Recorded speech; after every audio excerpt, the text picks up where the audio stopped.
Hi there! Today I'd like to start with a handmade tape dispenser. We're gonna make it out of a can, believe it or not. So I made this stencil beforehand, and to make things more convenient I also used a double-sided tape. You'll find the exact size of this thing in the description. So then you just cut it out like so. And then you bend this whole part here. We'll also need a rubber band and a small tube. This was once a marker. So you just put the rubber band through, and it's almost done.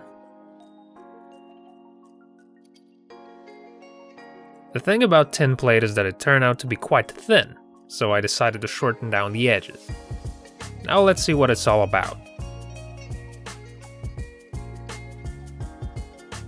Well, guess what? It works!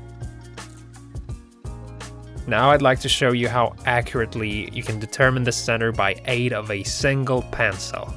Just by using your finger as a guide, you can draw the line as close to the center as possible. Then you'll have to draw the line on the other side of the plank. It should be the same distance. Just don't move your hand. Quite an unusual and a rather interesting way of finding the spot, isn't it? Anyway, let's check if this method proves to be accurate. Yep, it's pretty neat, maybe not 100% on point, but that's okay. Now this next solution is especially designed to store and prevent twine from tangling up, and as you can see it's made from a regular plastic bottle.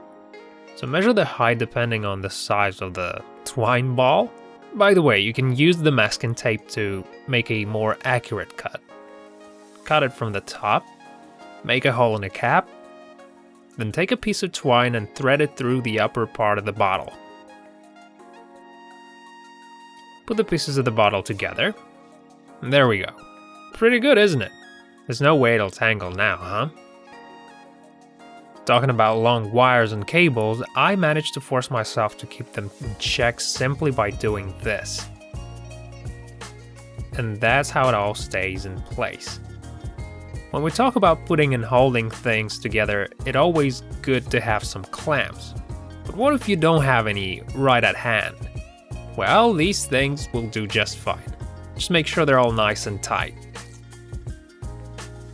Usually when I mix various liquids, I often like to use cans, their bottoms to be more precise. I mean, why not? It's got perfect shape for this particular purpose.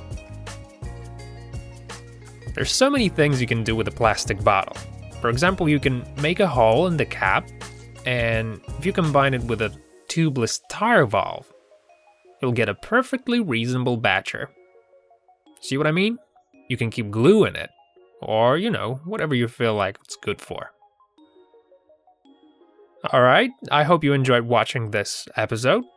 That's all for now. Thanks for watching, stay tuned, and we'll see you next time.